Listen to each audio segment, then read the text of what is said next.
You're listening to Season 3 of Mobile Suit Breakdown, a podcast covering the entirety of sci-fi mega franchise Mobile Suit Gundam, for new fans, old fans, and not yet fans, where we watch, analyze, and review all 41 years of the iconic anime in the order it was made. We research its influences, examine its themes, and discuss how each piece of the Gundam canon fits within the changing context in Japan and the world, from 1979 to today.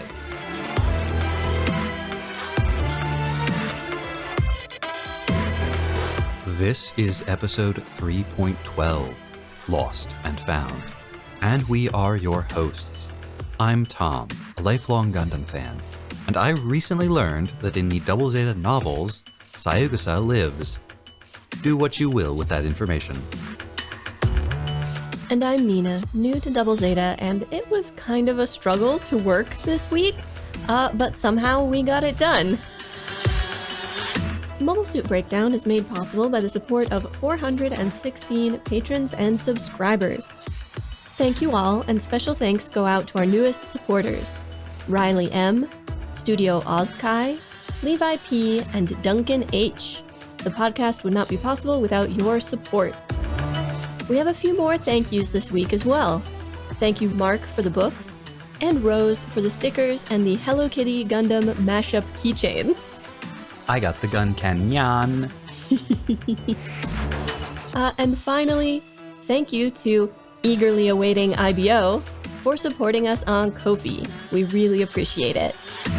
Remember, dear listeners, links to all of the different ways to support us and keep us ad-free are listed on our website at gundampodcast.com/support. This week we are covering Mobile Suit Gundam Double Zeta Episode 14, The Lost Colony Part 1, or Maboroshi no Koroni, Zen. This week we researched step pyramids and Sweetwater-type colonies. But first, let's tune our radios to As the Colony Spins on Radio Free Shangri-La.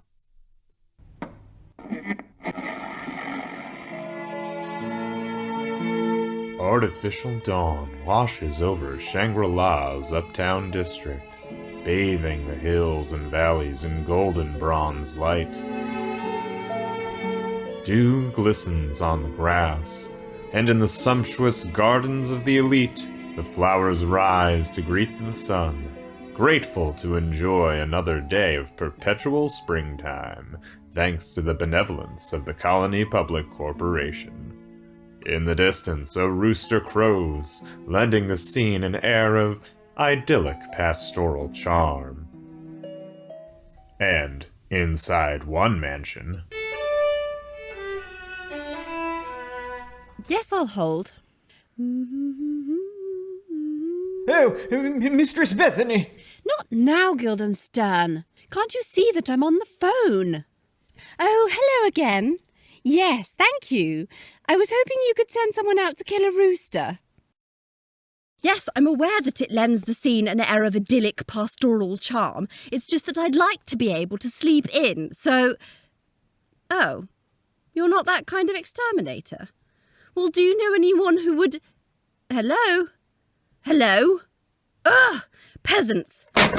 They'd never dare to treat me like this if the Titans were still around. But, Mistress Bethany, I thought you hated the evil Titans on account of their many crimes against humanity. Well, I mean, yes, obviously. I still do. It's just that that I never felt personally, sometimes, anyway, what did you want to tell me before? Oh, Mistress Bethany, I've just received the most wonderful letter. Your sister has been discharged from the Federation Science Corps. Mistress Alice is coming home. Guildenstern, you credulous buffoon. This must be some sort of cruel practical joke. You know very well that my sister is on a mission to explore the deepest reaches of space, and even if she could return, she'd never want to. Not after the dreadful things our parents said to her. But, Mistress Bethany, just look at the signature. Enough, Guildenstern. I'm in no mood for your youthful japery. Not after that absolute disaster of a masquerade.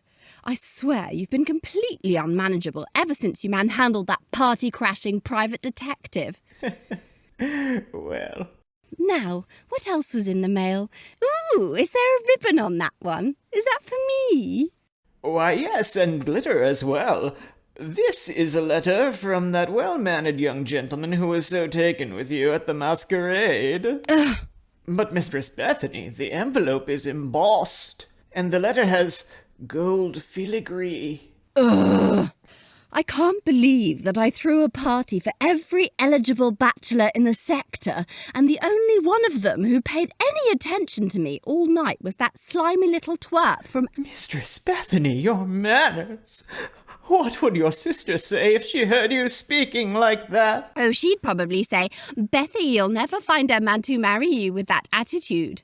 And then I'd say, but Alice, I don't want to marry him. I don't care if he's rich. And then she'd say, he's not just rich, Bethy. He's the sole heir to the biggest toilet company fortune in the Earth sphere. And then I'd say, the sole heir? And then she'd say, that's right, he's going to get the whole thing in toto.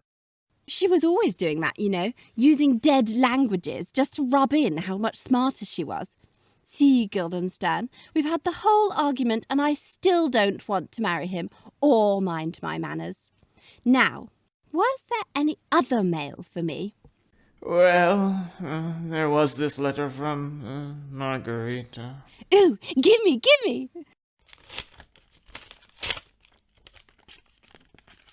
Dear Bethany, hope this finds you well in these times. Oh, she's joined a cult. Oh, how dreadful.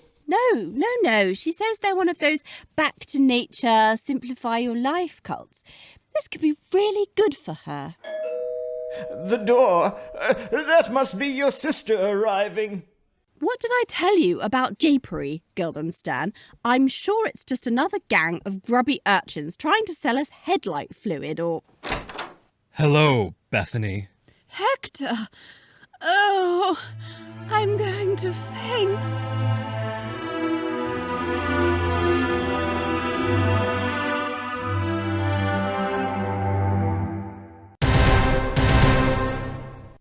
And now the recap for The Lost Colony Part 1.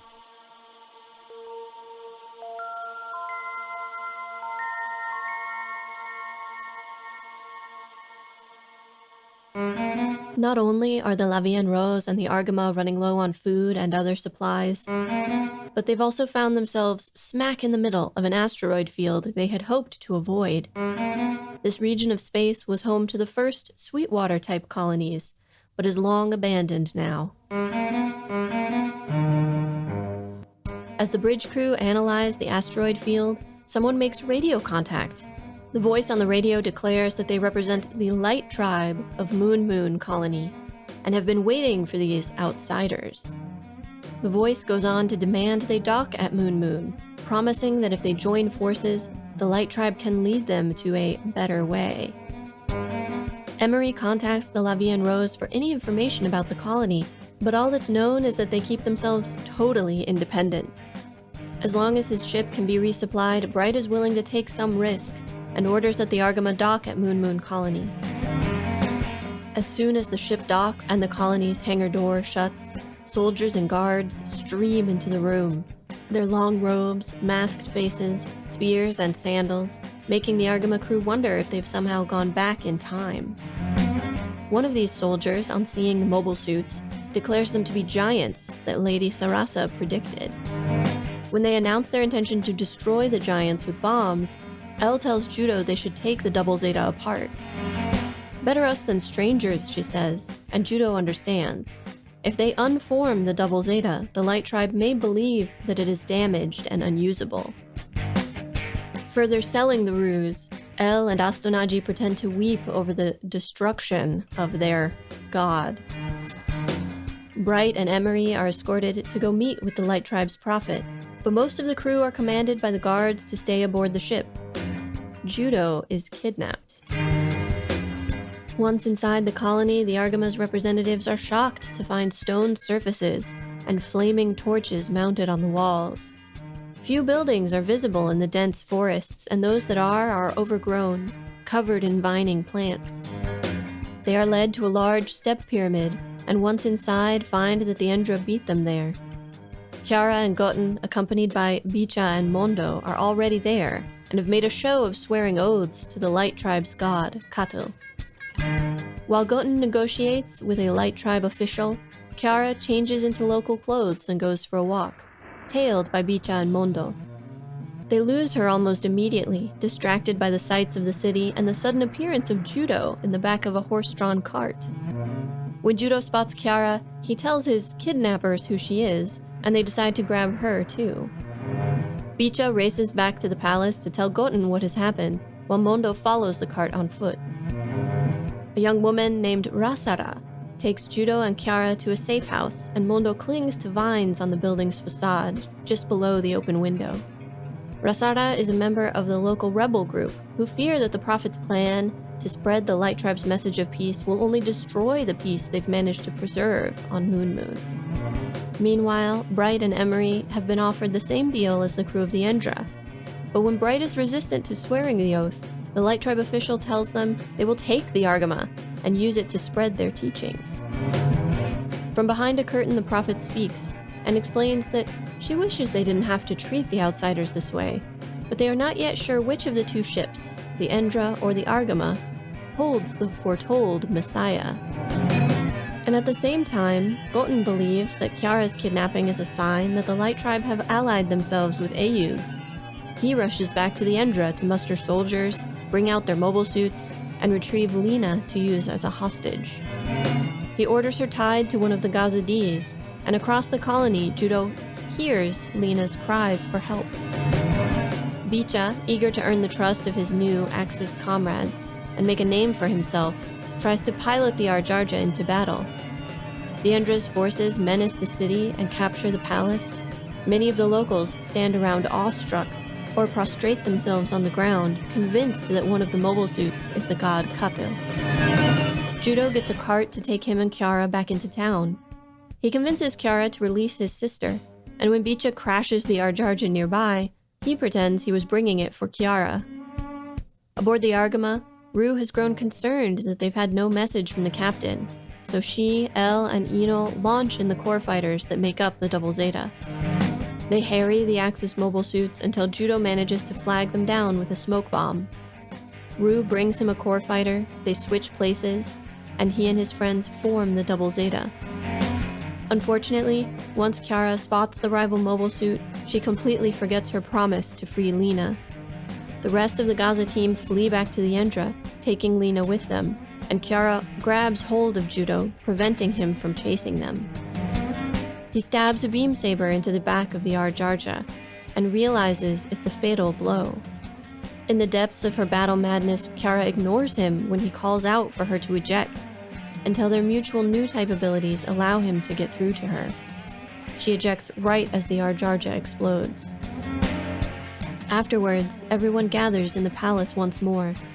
The Light Tribe official declares that Judo must be the promised Messiah. When the Prophet asks Judo for a favor, he strides up to the curtain, pulling it aside to reveal who the Prophet is.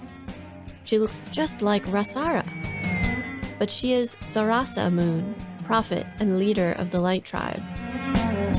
What connection she has to the rebel girl Rasara, and what she will ask of Judo, we are left to wonder until next week.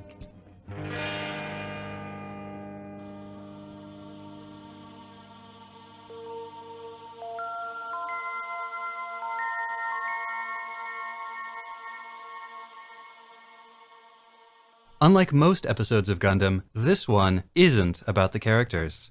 Which is not entirely true, but it does get at something that I noticed about this episode, which distinguishes it from most of the rest of the episodes of Gundam that we've talked about so far, which is that the plot of this episode, the storyline, is much more prominent and more important than the individual bits of characterization that we get. It is a very strong plot that is driving all of the action here, whereas in a lot of episodes, the plot is really sort of background. It's just there to set up the character interactions. Of course, there are a lot of things about this episode that make it stand out from every other episode of Gundam we've talked about so far. It is justifiably famous or infamous within the Gundam fan community, but let's start with that question of characters versus plot. Typically when we sit down to do these talkbacks, I find myself organizing my notes by character, individual characters' sort of trajectory or conflict that they experience throughout the episode, and how that's significant to the story. This week, my notes really don't fit that pattern. There are little bits and pieces about a whole bunch of different characters, but there's no strong individual or contrasting character arcs to deal with. It's much more about events that happen and the causal relationship between the events throughout the episode. Part of what is so interesting about this storyline is actually how common it is. Not in Gundam, but in sort of classic sci-fi generally, this story setup of two opposing spaceships that both encounter an independent and often uncontacted third nation.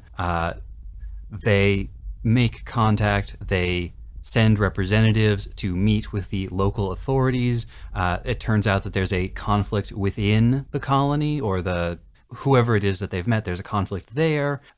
Usually the good guys at first side with the quote-unquote legitimate authority, but then they realize that the other faction, the rebel faction, is more in tune with their own values, and they switch sides, and we do this whole little bit of court intrigue with the two different opposing sides having to meet and mingle in a sort of diplomatic context. This happens all the time. It's the sort of thing that wouldn't be out of place in Star Trek or the Star Wars expanded universe. But one thing that is distinct about it in Double Zeta, and that I thought was an interesting choice, is that it's not that nobody knows they're there, right? They're not completely forgotten or so completely isolated that no one has any idea they exist. Levy and Rose has records of a colony here. They know it's a colony that holds itself completely independent of everyone else. And it seems like they don't know anything about it, like what the culture there is like. No one goes to Moon. Except they do seem very confident that they can get resupplied there. True. But they're shocked to discover what the colony is actually like. Right. And they freely admit it's in a part of space that people generally avoid. It's in an area that is so inhospitable and so lacking in anything that anyone needs that it's left alone. Basically an industrial junkyard. This is where the, first colonies, the first Sweetwater type colonies were built. And then the area was abandoned because it's all like floating refuse. It's dangerous and useless. Kind of like where the kids grew up in Shangri-La. The reason this storyline that I was just describing comes up so often in classic sci-fi is because it reflects real history. A lot of sci-fi is really just stories taken out of the maritime colonial imperial period of the early modern and modern era, and then sort of imported into a space context where space stands in for the oceans and the various planets are all of the islands and land masses on Earth. And this is a thing that happened all of the time. This is how the empires built their strength. When they encountered independent nations, independent states, what they would do is they would make diplomatic contact. They would support one faction or another in the internal strife in order to build their influence and eventually take over. This is the story of how the British Empire ultimately took over India. If you remember our history of the city of Dakar, this is how the French Empire operated in that region. And in what will be very relevant for this episode, it is how the Spanish conquistador Cortés conquered the Aztec Empire. But those are just the most prominent examples that come to my mind immediately. This happened countless times all over the world. I appreciate how neatly the scenario fits into what we have described as the common theme of miscommunication and misunderstanding throughout Double Zeta. I just love how both the Endra and the Argama think that the Light Tribe is selling them out to the other, when in truth, the Light Tribe does not know or care about their conflict at all. It doesn't know what sides they represent. They didn't even really know that they were fighting each other until these different sides told them that. They have their own things going on. They have their own goals, their own aims. And they're not particularly interested in the conflict outside, except as it represents what they see as the violence polluting the rest of space. I'm really curious how much the Light Tribe does know about them.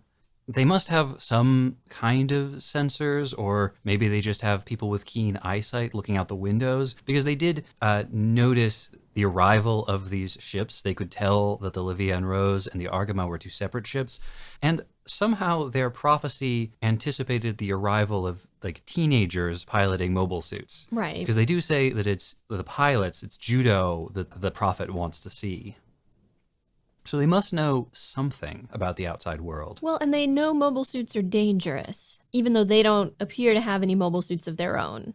But to circle back very briefly, the other thing that I really enjoy about the miscommunication is that, like so many of the misunderstandings in Double Zeta, it involves somebody sort of centering their own importance and the importance of what they are doing and who they are. And that, oh, well, obviously my thing is so important that everybody knows about it and cares about it. And it's the center of everything. Though there is a misunderstanding later on that doesn't fit that pattern. When Judo is talking to Kiara, and he's like, I know the captain of the Endra is like a terrible person, but surely you could convince him. Because Judo still thinks Mashima is in charge of the Endra. He is imputing far better motives to Kiara than she deserves. Yeah, she continues to be a really intense Cyber New type parody in this episode, with the vacillating between like glee and childishness, the memory issues, and then on the other side, the intensity, the sweating, the violence. Oh, see, seeing Kiara in this episode, I actually felt like this is a point where they're starting to turn the corner from pure farce, pure parody, into something more tragic. Here we start to see that Kiara really does have like two entirely distinct personalities, different sets of memories. That when she's in the mobile suit, this like other Kiara takes over, and she loses track of her priorities. She loses track of who she is. And the ultimate results of that is that this union of brief understanding between her and Judo, where they were on the same page and they both wanted to get Lena back, has evaporated. They've lost the opportunity. And that's really tragic when you think about it. And she seems so sad at the end, so disappointed in herself. When she promised to get Lena back, I believe she legitimately wanted to do something good. Yeah. And there at the end, when she's been captured, I think that feeling has returned, and she's full of regret that she wasn't able to do it.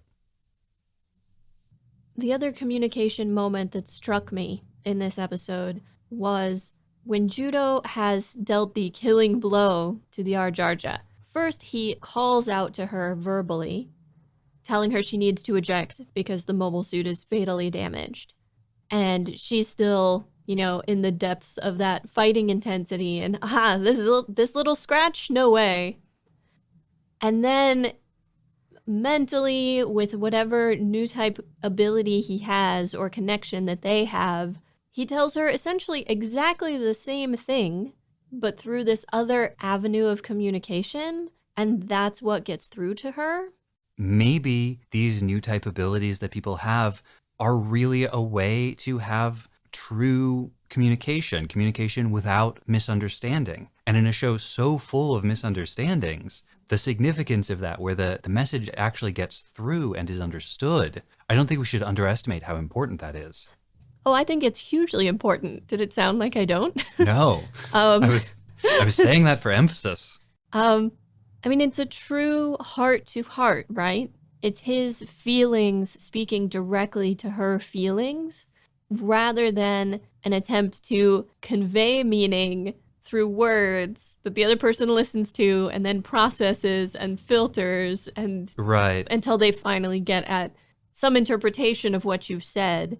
And this connection is expressed to us in like transparent Judo face appearing over Kiara, talking to her. But there's no reason to think that that's actually the experience that she's having. That's just how the TV show chooses to depict it. But it's a deeper connection, like you said, heart to heart. When I try to imagine what new types experience when they communicate this way, which is a thing I've done, trying to imagine what that would be like, I imagine, what if when I had a thought or a feeling directed at someone, it just sprang up internal to them. They just felt it organically. I didn't have to try to communicate it. It would just be there. What if when someone, tried to convey to me positive or negative feelings, right? Anger or love. I just felt it rather than having to look and hear and perceive and think about and process and interpret all of those signals. Instead of having to interpret another person, which is what we do all the time when we communicate, I just knew.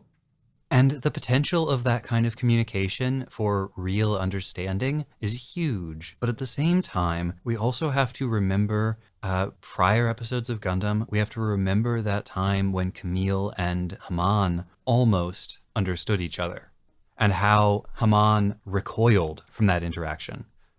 That sort of understanding between people would make them very vulnerable to each other.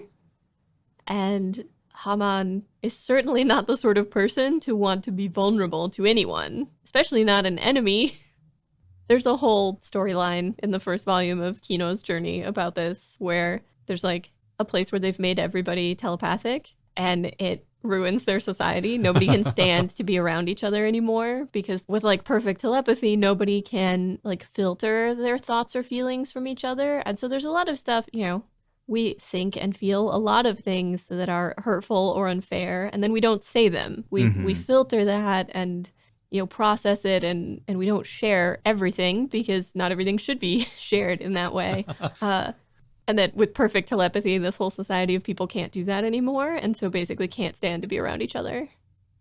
It's not exactly the same, but earlier in the episode, when the people from Moon insist that the Double Zeta be destroyed because it's too dangerous, and so the people on the Argama disassemble it, this is another one of those misunderstandings. Although in this case, it's really only one way, because the people on the Argama are actively taking advantage of the communication gap in order to deceive the people from Moon. There's an interesting linguistic thing here, where what the people from the Argama, the verb they use for taking the Double Zeta apart, is barasu, which means to take something apart into pieces, but it also can mean to kill something. So they're using a ambiguous verb. Patrons should listen to the bonus episode I did about wordplay last month. The bit of everybody on the Argama pretending to Oh cry, my God, that kills me. It's so good. That little game of telephone they all engage in is like a classic Double Zeta humor moment. It's one of the best ones they've done so far, I would say. This is also an episode that really gives Elle a chance to show off a little bit, even though she's not as central to what's happening. She is the one who's like, examine that asteroid there. She's the one who comes up with the plan to kill the Double Zeta. Just really top of her game here. Elle is great, and Rue is mostly in the way. She's physically in the way in that first scene on the bridge when Emery pushes past her. But this is also a good encapsulation of where Rue is in the story and the crew at this point. She's still kind of an outsider. She's not really part of the adult command team. She's not really part of the youth pilot crew. And she's still trying to find her place. And unfortunately, right now, her place is mostly being in the way of other people. Yeah, they don't let her go along with the group that's going into Moon. She's not allowed to go with them. She is isolated. She is the one who brings Judo, the core fighter, so he can form the Double Zeta, though. But then she's the one who hops out and is like, it's all yours now. You do the thing. I also wondered, since you mentioned her getting shoulder checked by Emery, whether that isn't Emery trying to put her in her place for Rue's sort of snarky, Captain Bright, you're late. Can a captain be late to his own bridge?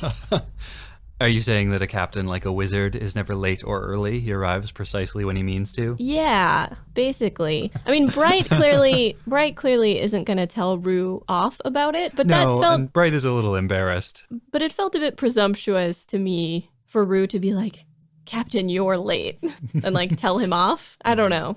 And then Emery shoulder checking her. I did wonder. Could very well be. Emery also just seems sort of possessive of and defensive of Bright for some reason. Well, and maybe also trying to emphasize you might be here trying to act important, but I'm the one Bright has actually requested help from. Right. I don't know if Emery is actually the commanding officer of the Livia and Rose. She seems to be. So, yeah, this might be a bit of a conscious putting in the place. Also, I know they, for the purposes of subtitles, have rendered it Emery, but I assume it's meant to be Emily. Yeah, probably. Because in Japanese, Emily would become Emari.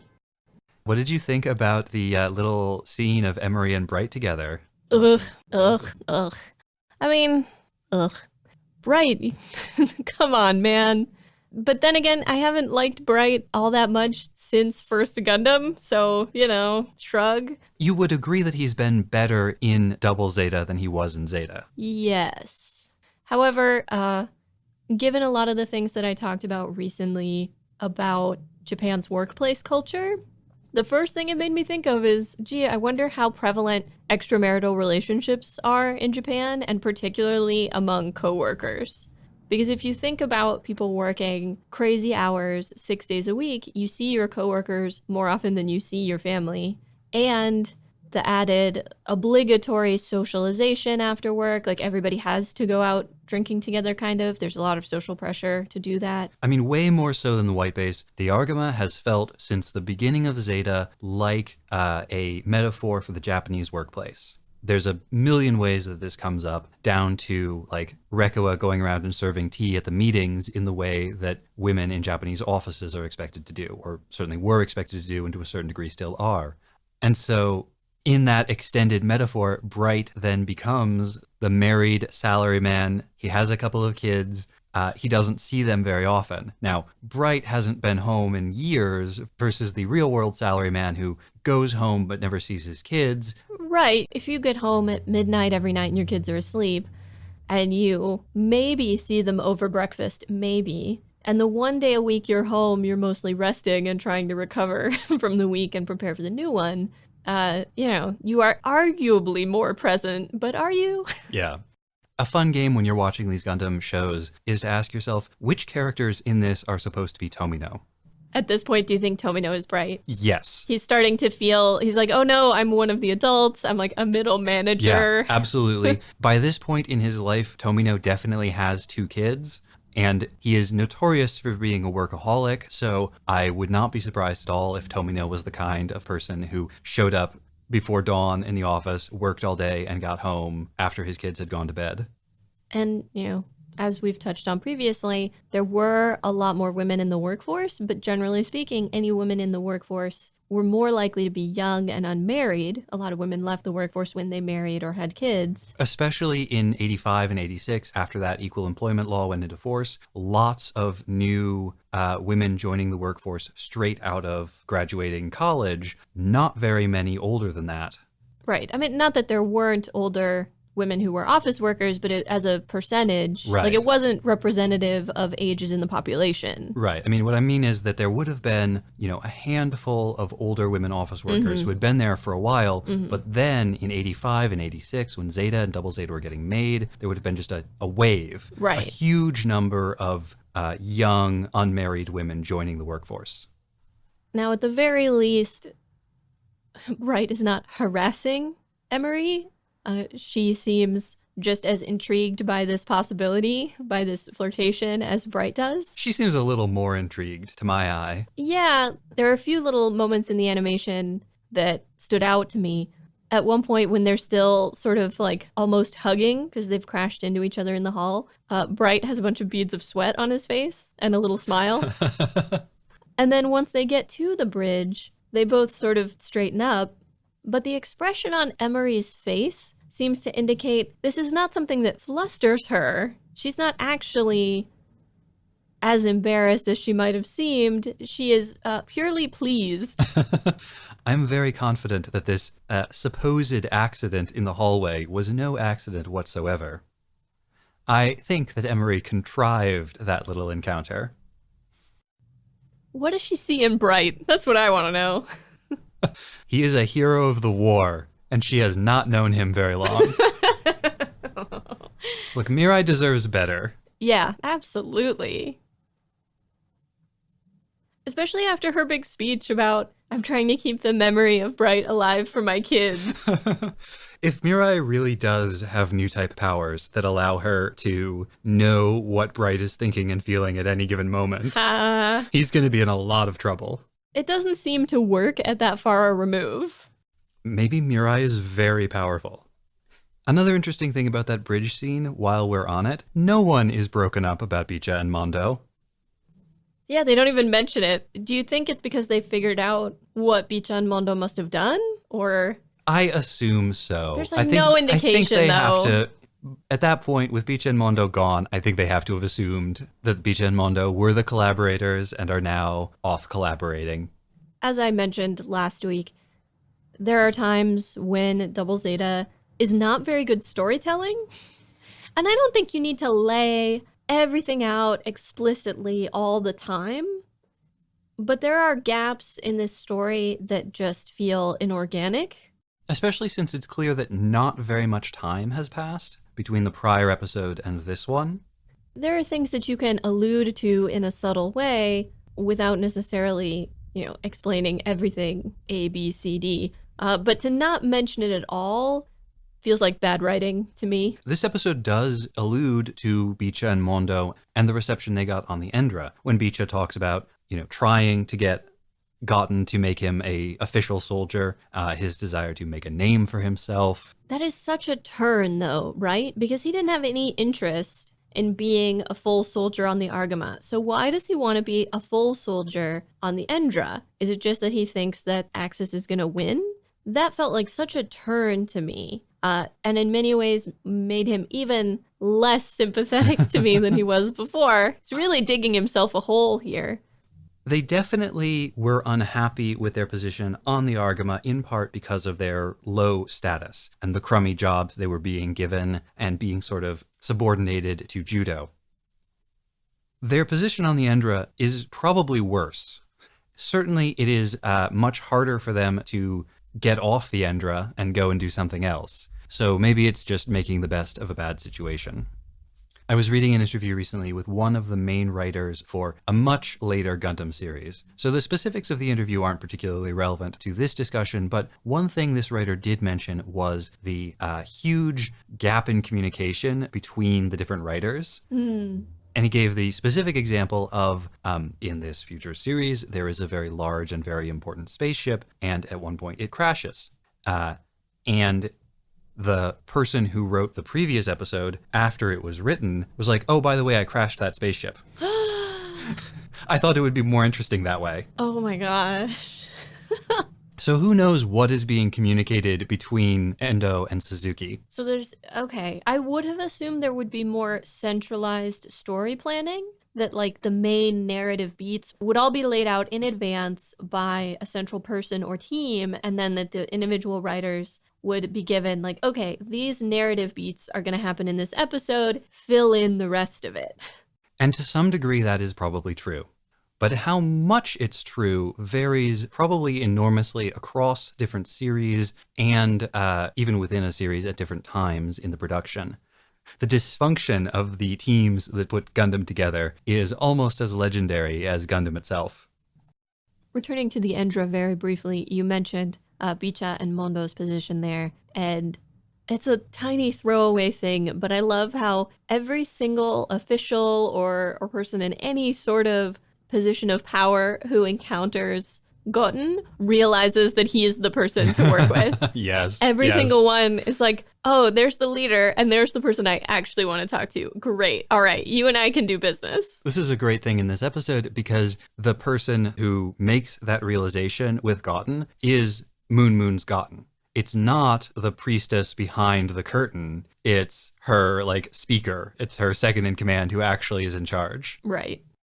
So earlier you mentioned that you thought that not addressing the Argama's feelings about Bicha and Mondo's defection was bad writing. And I need to stand up for the honor of Moon and Suzuki, who wrote both this episode and the next one, The Lost Colony Part 2. Because I think this episode is really well put together. I think it's a well-written episode. I think it's a well-directed episode. I think the pacing is surprisingly good for an episode of Gundam, because usually the pacing in these shows is Present.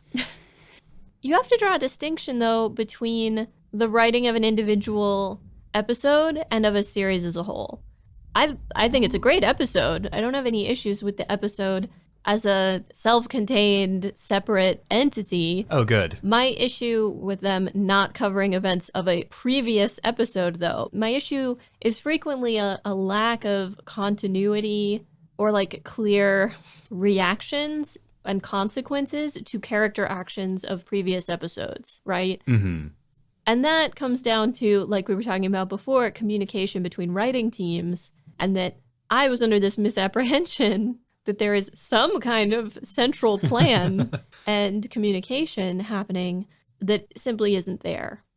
You know, I can think it's a great episode, and I can think that one of the weaknesses of this series is having sort of clear, long-term emotional through lines for these characters. That is a really good thing to have in mind right now.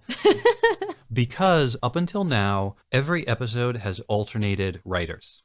But as I mentioned a second ago, this episode and the next one are a two-parter. We actually considered doing the 2 episodes of the Lost Colony arc as a single episode of the podcast. I'm glad we didn't, though, because there is so much to talk about with each of these episodes. But anyway, both were written by the same writer, so it's going to be one coherent arc overall. And that's going to start happening more going forward. There are going to be more runs of episodes written by a single writer. So we'll be able to see what a single writer working on their own set of episodes can do in terms of continuity. And we'll see if that improves it at all.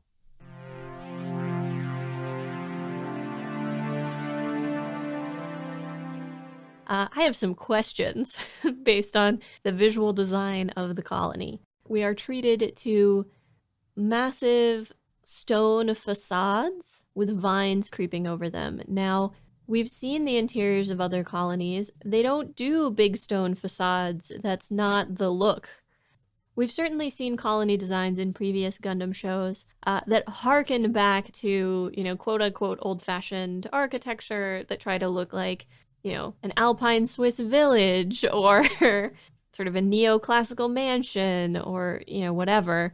But this sort of like large, heavy stone facade is even older and strikes me as something that the people of Moon Moon would have needed to do after the fact, right? Something that was probably not part of the colony's original construction. It was something that these people decided to put time and effort into creating because it was part of the like look they wanted for their, as Judo put it, back to nature lives. As you sort of suggested earlier, things like the Switzerland in space or the Texas in space, the Universal Century clearly has the technology and the know-how to be able to replicate any particular Earth-side environment that you like in space. They have that ability, and so it's just a matter of will.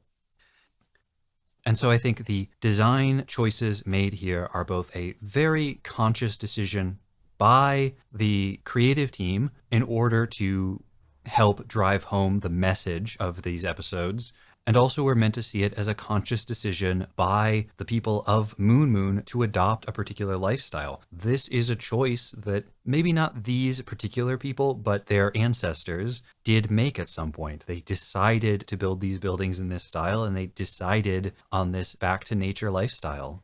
Well, and just because they don't use electricity doesn't mean that they have to sort of let nature reclaim the city, right? And yet we've seen that's exactly what they've done.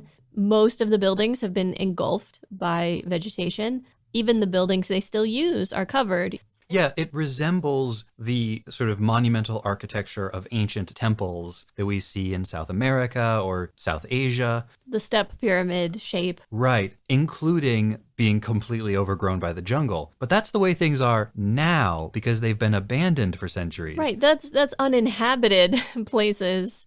And so it's odd to have it still so clearly like inhabited by a vibrant, alive society, and yet they are letting nature overtake it. Presumably, Moon Moon is basing their idea of how their society should look on contemporary or near contemporary images of what these older societies looked like, which are not accurate to what they would have looked like at the time. This is the same problem that we have with like Roman statuary, because we see Right. these stark white marble statues and we think that's what Roman statues looked like. We think that's what Roman civilization looked like. It was all monochrome and grand and As opposed to garishly colored and covered in graffiti. which is what it actually was. Right. The statues were painted. They had gemstones in their eyes. And swinging back to the idea that this is their created environment, seems highly unlikely that a step pyramid was part of the original design.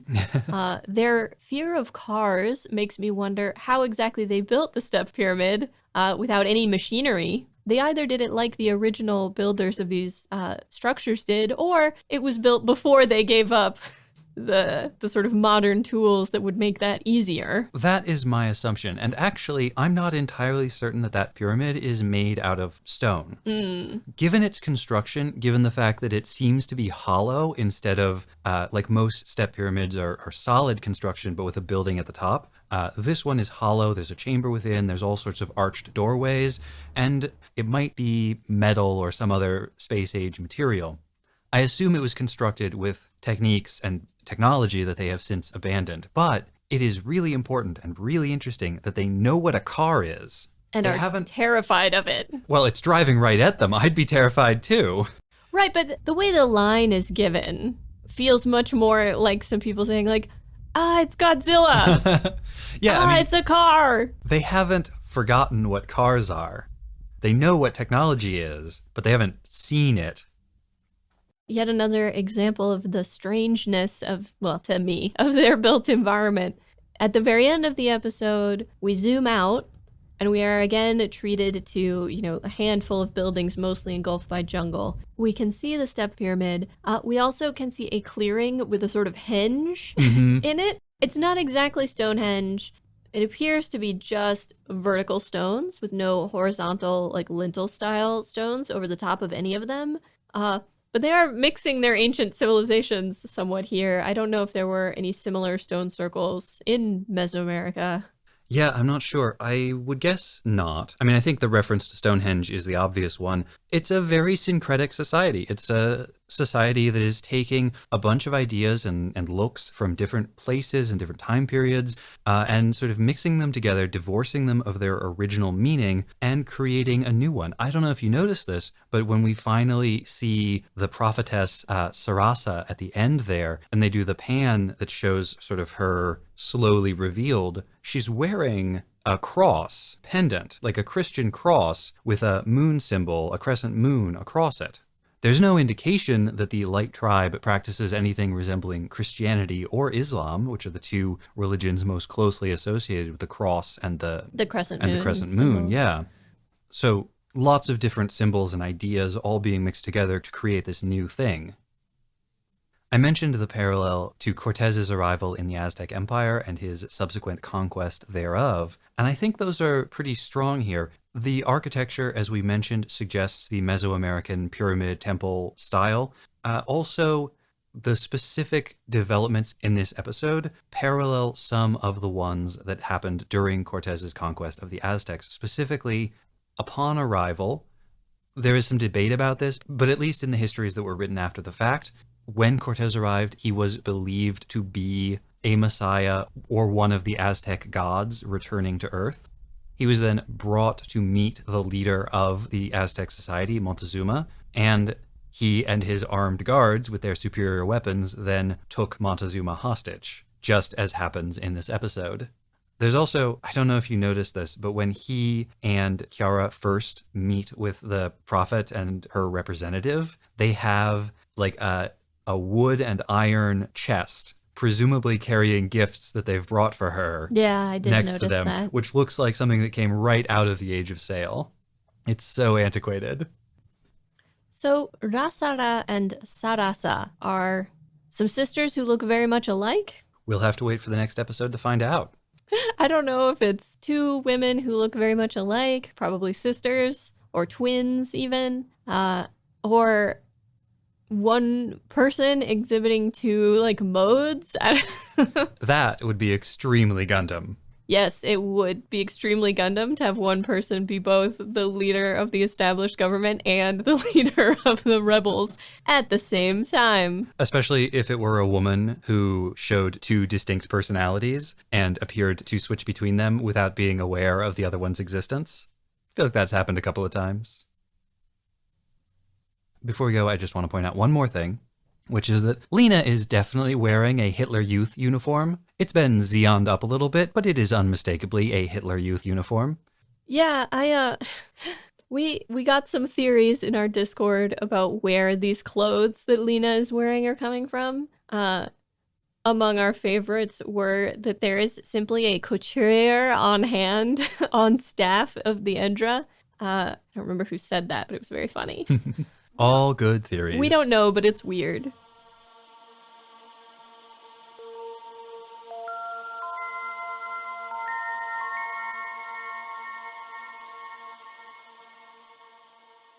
And now the research on Sweetwater-type colonies and step pyramids.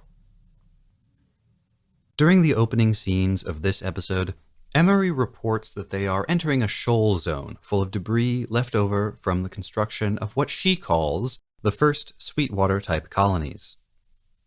This line has caused a lot of confusion among Gundam fans over the years, especially since it's really the only context we get explaining what Moon Moon is and why it's here. So I would like to take a moment to clarify just what Emery's talking about here. First, what's a shoal zone? And second, what is a Sweetwater-type colony?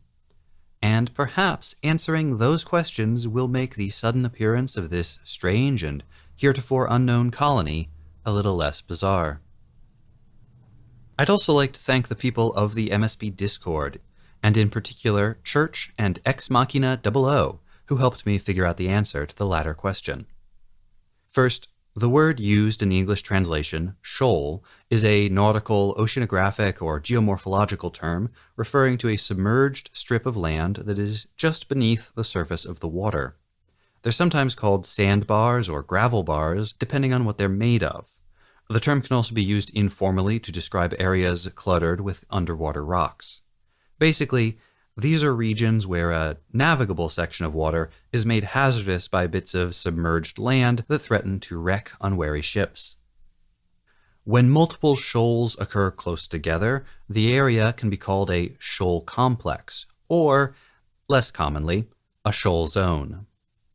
However, the Japanese word being used here is anshoal, which by dictionary definition is closer in meaning to the English word reef. While the two English words are somewhat similar and do have some overlap in meaning, it's not the most literal translation. That being said, the point here is to express that this is an area of space filled with navigational hazards. Calling it a reef might feel awkward because, to me at least, the word reef just feels very grounded in the oceanic context, whereas shoal is maybe a little less so. In this case, the shoal zone is not a naturally occurring astronautical navigation hazard, but one that is left over from long-abandoned human activity. And that brings us to the second question, what is a Sweetwater-type colony, and why did they build a bunch of them here? This statement from Emery is made a bit more confusing by the fact that in just a couple of years, there is going to be another colony called Sweetwater introduced into the Universal Century lore. That colony is going to be of a distinctive type, and so a reasonable Gundam fan watching this episode might think that this reference to a Sweetwater-type colony was meant to be a reference to that Sweetwater-type colony. But the timing doesn't fit. Bright tells us that this shoal zone dates back to when the colonies were first developed, but we definitely know that the other Sweetwater is more recent than that. And don't worry, no spoilers, that is the most I'm going to say about this mysterious future Sweetwater. To make matters even worse, there's also a third reference to a Sweetwater colony, although this last one is even more obscure than the other two. According to Gundam expert Mark Simmons, the Zeta Gundam novels, which were written contemporaneously with the show, mention an AUG base at a colony called Sweetwater. So what's going on? Here's what's going on. As we know, the space colonies that we know and love, like Green Oasis, Texas, and Shangri-La, they were all constructed in space using raw materials from asteroids captured and brought into Earth orbit. That's where asteroid fortresses like Luna 2, Solomon, and Abaoaku came from originally. The first ones were constructed prior to UC-1, and the Universal Century officially began after Shangri-La, the first such colony, was completed and populated to a certain amount.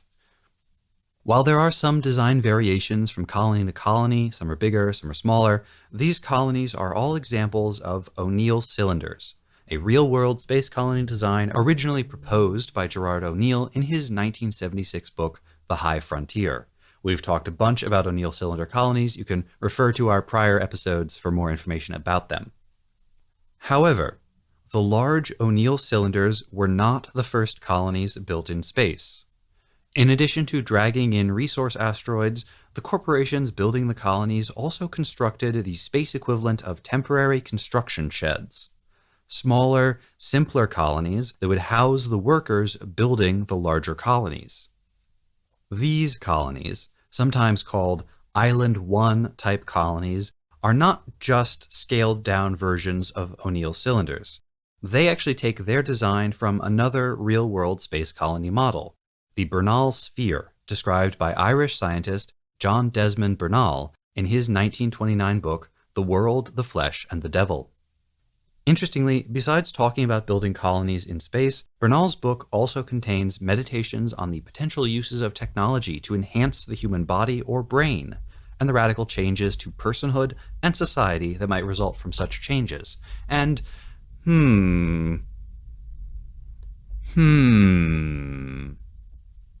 A brief biographical note while we're here. Besides a distinguished career as a scientist, Bernal was also a scientific advisor to the British Army during World War II, and he assisted in the planning of the D-Day landings. He landed himself on the day after the invasion began. He was also a full-throated and unapologetic communist and Soviet sympathizer, a friend of Pablo Picasso, and appears to have been polyamorous. So if you've heard people joking about fully automated luxury space communism, Bernal may be the godfather of the concept. But back to the colonies he proposed. We call them Island 1 type colonies because the idea was picked up again by Gerard O'Neill in the mid-1970s when he was running a series of thought experiments at Stanford to speculate about space colonies. These thought experiments produced a series of designs which O'Neill thought ought to be built sequentially, with each generation laying the groundwork for construction of the next. This series was given the island designation, so the small Island 1 Bernal spheres would be the first generation. They would be followed by scaled-up Island 2 types, and then the ones we now know as O'Neill cylinders would be the third Island 3 generation. This same sequential model was adopted by Tomino for the Universal Century's backstory. I would describe to you what an Island 1 colony looks like, but if you've watched The Lost Colony Part 1, then you've already seen one, because just as the colonies that we've seen throughout Gundam are nearly perfect renderings of O'Neill cylinders, Moon Moon is a nearly perfect rendering of an Island 1 colony. And the characters in the show do repeatedly mention how much smaller this colony is than Shangri-La, and that fits too. While an Island 3 O'Neill cylinder is designed to house millions of residents, an Island 1 colony would only be able to house around 10,000 people at capacity.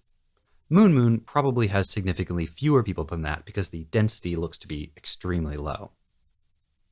Now combine all of that with what Emery said about this shoal zone having been used to build the Sweetwater-type colonies. Per Mark Simmons again, the AUG base called Sweetwater that appears in the Zeta novelizations is an Island 1 type colony. We can assume then that in this context, Sweetwater type is another way of saying Island 1 or Bernal sphere colony. We know that the Island 3 O'Neill cylinder colonies were built in place, i.e. they were built at the sides where they are now located. They're simply too big to make moving them cost-effective. And that's why the resource asteroids are there at the different sides. But it seems now that the Island 1 Sweetwater-type construction colonies were all built in a central location, and were then moved to the sides where they would be used. And that makes sense because you'd still want to have some central staging base from which to operate when building them. So that construction was done here. The debris that litters this area of space is left over from the construction of the Island Ones. Rather than clean it up, the Colony Corporation opted to just move on and leave the area full of dangerous junk. And that feels like a metaphor for the whole process of building colonies to get away from a polluted Earth teetering on the verge of total ecological collapse, instead of trying to change the social and economic structures that would be necessary to reverse the damage. It answers the question of how old Moon Moon is. The colony is at least 90 years old and probably more like 130 years old. The Back to Nature Society must post-date the abandonment of this sector, and so it is probably more like 80 or 90 years old. But all of this leaves open the questions of why Moon Moon was abandoned here, instead of being moved to another side for the next phase. Was it faulty? Did they decide they didn't need it after building it? Did some radical cult group take over an empty Sweetwater-type colony and then move it here so that they could isolate themselves? I personally think that those are interesting questions to ponder, and are not, I cannot emphasize this enough, not the kind of details that we need a manga backstory to fill in 30 years after the fact. Even if the art is pretty. Oh, does one exist? I thought you were telling them not to make one. No, it exists. Oh my gosh.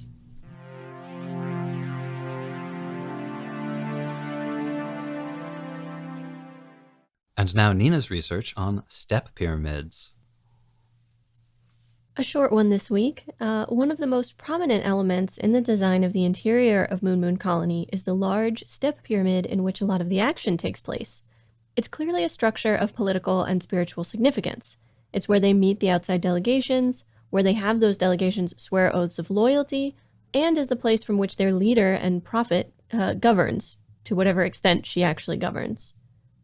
So let's back up. What is a step pyramid? Does this one appear to be modeled on any particular structure in our own world? A step pyramid is a structure composed of flat platforms, or steps, one on top of another and smaller on each subsequent level, so that it sort of resembles the form of a geometric pyramid. These structures have been found across a huge number of different time periods, civilizations, and geographic regions. Ziggurats were built across ancient Mesopotamia by the Sumerians, Babylonians, and Assyrians. The earliest of Egypt's pyramids were step pyramids. There are stepped pyramid structures in Nigeria, in Indonesia, in Sardinia, in the United States. All have similarities in their designs, but for the most part, there are no established connections between the societies that built them. I can't say that surprises me terribly. If you want to build something tall but also very stable, stacking a series of successively smaller platforms certainly seems the most straightforward way to do that.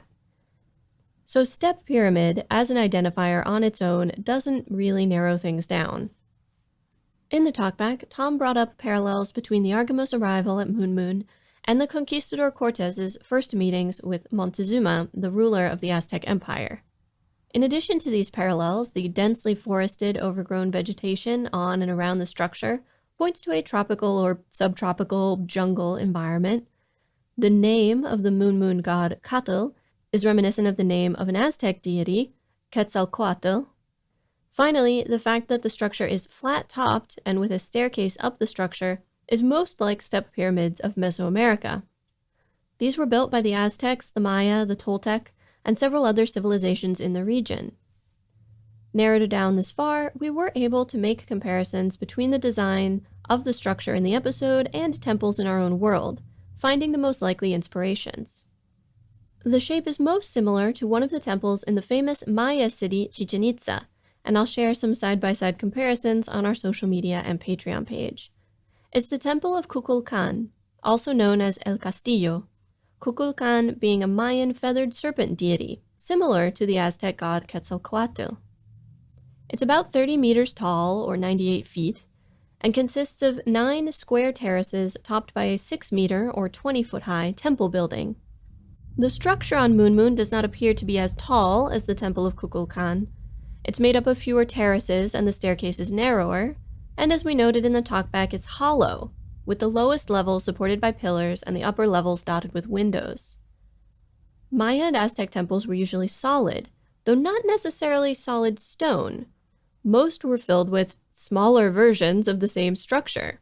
These step pyramids and their temples would be enlarged by simply building over and around a pre-existing pyramid. And the very center was sometimes full of offerings, buried in earth and then entombed in stone. Still, the resemblance is clear between the building in Munmun and the Temple of Kukulkan. Besides, the Temple of Kukulkan is one of the most recognized and visited pre-Columbian structures in what is now Mexico. In terms of the religious significance of these structures, I'm going to discuss both Aztec and Maya temples since the visual inspiration seems to be from one and the historical and cultural inspiration from the other.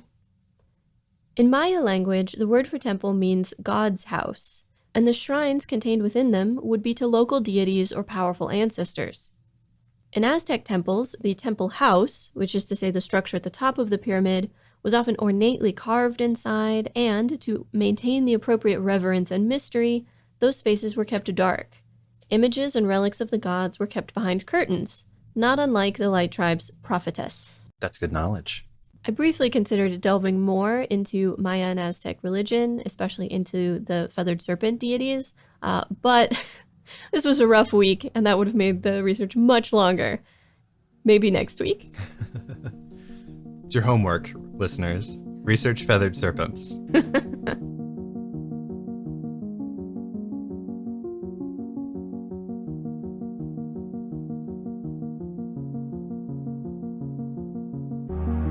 Next time on episode 3.13, Giants and Messiahs, we cover Mobile Suit Gundam Double Zeta, episode 15, and Rue has a killer back kick.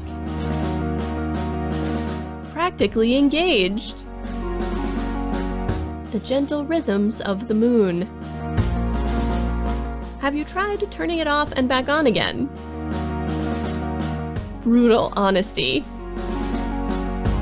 A gentle stab. It's not betrayal if you do it for a pretty girl. And the mistaken desire of one who believes in power. You will see the battlefield of new types. Mobile Suit Breakdown is written, recorded, and produced by us, Tom and Nina, in scenic New York City, within the ancestral and unceded land of the Lenape people, and made possible by listeners like you. The opening track is Wasp by Misha Dioxin. The closing music is Long Way Home by Spinning Ratio. The recap music is New York City Instrumental by Spinning Merkaba. Radio Free Shangri-La is performed by the MSB Players. You can find links to the sources for our research, the music used in the episode, additional information about the Lenape people, and more in the show notes and on our website, GundamPodcast.com. You can get in touch with us on Twitter or Instagram at Gundam Podcast, on Facebook at facebook.com/Gundam Podcast, or by email at GundamPodcast@gmail.com. Or why not share your wrong Gundam opinions with the world by shouting, Moon is a bad episode of Gundam. All it has going for it is an interesting setting, fun character turns, snappy dialogue, strong consistent themes, and important things to say about the world. out your window at passersby. We won't hear you, but the world needs to know. And thank you for listening.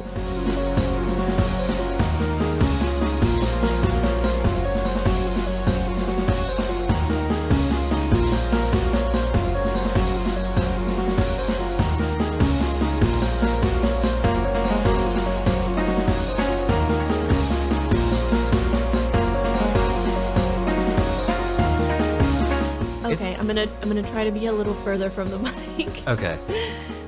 So I might be quieter today, but I think before I was getting like right up in it. I'm gonna try to be back here instead. Yeah. Now you can get right up in it if you want to, but you have to be very careful when you do that. There's a whole technique. Oh my god, go away! There's both a very conscious design. Oh.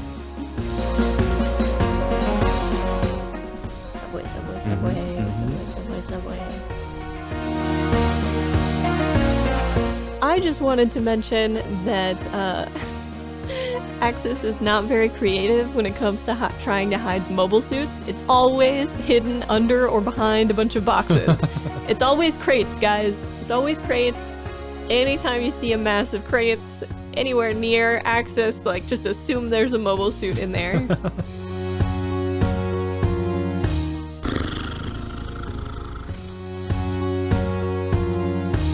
A brief biological note while we're here. Besides being a distinguished career at... A brief biological note. Don't you mean biographical? I do, is what it says biographical in my note. A brief biological note. Bernal was human, as far as we know. Rue has a back kick. Heck of a. Sorry. Rue has a heck of a back kick. There's a lot of K sounds if it's heck of a. Wrong Gundam. Although if this were a 4Kids dub, we wouldn't be allowed to say kill either. But Mistress Bethany, the envelope is embossed, and the letter is gold filigree. Hello, Bethany. Hector! Oh, I'm going to faint. Right, never mind. Don't want you anymore. Bye!